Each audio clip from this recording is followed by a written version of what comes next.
to severe penalties, including death. Every major religion forbade usury. Most of the arguments made against the practice were moral. It was held that money's only legitimate purpose was to facilitate the exchange of real goods and services. Any form of making money from simply having money was regarded as the act of a parasite or of a thief. However, as the credit needs of commerce increased, the moral arguments eventually gave way to the argument that lending involves risk and loss of opportunity to the lender, and therefore attempting to make a profit from lending is justified. Today, these notions seem quaint. Today, the idea of making money from money is held as an ideal to strive for. Why work when you can get your money to work for you? However, in trying to envision a sustainable future, it's very clear that the charging of interest is both a moral and a practical problem. Imagine a society and economy that can endure for centuries because, instead of plundering its capital stores of energy, it restricts itself to present-day income. No more wood is harvested than grows in the same period.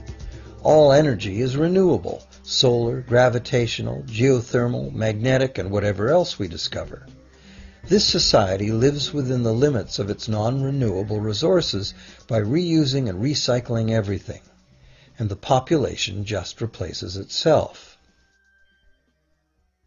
Such a society could never function using a money system utterly dependent on perpetually accelerating growth. A stable economy would need a money supply at least capable of remaining stable without collapsing. Let's say the total volume of this stable money supply is represented by this big circle. Let's also imagine that moneylenders must actually have existing money to lend. If some people within this money supply begin systematically lending money at interest, their share of the money supply will grow. If they continually re-loan at interest all the money that gets paid back, what's the inevitable result? Whether it's gold, fiat, or debt money doesn't matter. The moneylenders will end up with all the money. And after the foreclosures and bankruptcies are all filed, they'll get all the real property too. Only if the proceeds of lending at interest were evenly distributed among the population would this central problem be solved. Heavy taxation of bank profits might accomplish this goal, but then why would banks want to be in business? If we were ever able to free ourselves of the current situation, we could imagine banking run as a non-profit service to society, dispersing its interest earnings as a universal citizen dividend, or lending without charging interest at all.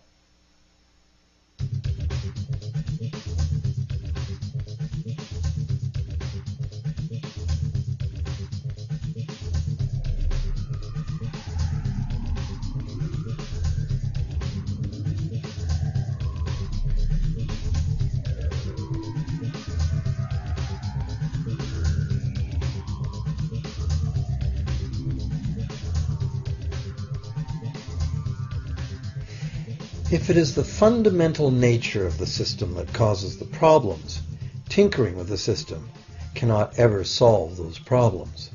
The system itself must be replaced. Many monetary critics call for a return to gold-based money, claiming that gold has a long history of reliability. They ignore the many scams that can be played with gold: shaving coins, debasing the metal, cornering the market, all of which were abundantly practiced in ancient Rome and contributed to its fall. Some advocate silver, it being more abundant than gold and therefore more difficult to corner. Many question the need to bring back precious metals at all. No one wants to go back to carrying heavy sacks of coins to go shopping. It's a certainty that paper, digital, plastic, or more likely biometric ID money would be the real medium of trade, with the same potential for creating unlimited debt money we have now. Beyond that, if gold again became the sole legal basis of money, those who have no gold would suddenly have no money. Other monetary reform advocates have concluded that greed and dishonesty are the main problems, and that there may be better ways to create an honest and equitable money system than returning to silver or gold. Inventive minds have proposed a variety of alternate ways to create money. Many private barter systems create money as debt, much as banks do, but it is done openly and without charging interest. An example is a barter system in which debt is expressed as pledges of hours of work, all work being valued equally at a dollar figure that then allows hours to be equated with the dollar price of goods. This kind of money system can be set up by anyone who can devise a way to do the accounting and find willing and trustworthy participants. Setting up a local barter money system, even if it were little used now, would be prudent emergency planning for any community. Monetary reform, like electoral reform, is a big topic, and one that requires a willingness to change and to think outside the box.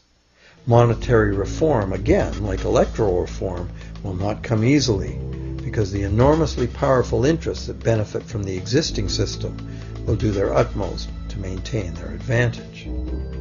Now that we've seen that money is just an idea, and that in reality money can be whatever we make it, here's one very simple alternative monetary concept to consider.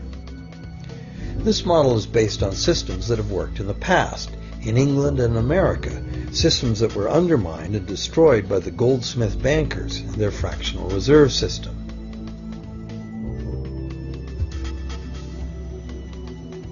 To create an economy based on permanent interest-free money, money could simply be created and spent into the economy by the government, preferably on long-lasting infrastructure that facilitates the economy, such as roads, railroads, bridges, harbors, and public markets. This money would not be created as debt, it would be created as value, that value being in the form of whatever it was spent on. If this new money facilitated a proportional increase in trade requiring its use, it would cause no inflation whatsoever. If government spending did cause inflation, there would be two courses of action available. Inflation is equivalent in effect to a flat tax on money. Whether the money goes down in value 20% or the government takes 20% of our money away from us, the effect on our buying power is the same. Viewed this way, inflation in place of taxation might be politically acceptable if well spent and kept within limits.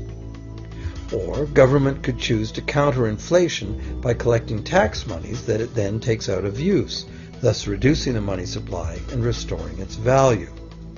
To control deflation, which is the phenomenon of falling wages and prices, the government would simply spend more money into existence. With no competing private debt money creation, governments would have more effective control of their nation's money supply. The public would know whom to blame if things went wrong. Governments would rise and fall on their ability to preserve the value of money. Government would operate primarily on taxes, as it does now, but tax money would go much, much further, as none of it would be required to pay interest to private bankers. There could be no national debt if the federal government simply created the money it needed. Our perpetual collective servitude to the banks through interest payments on government debt would be impossible.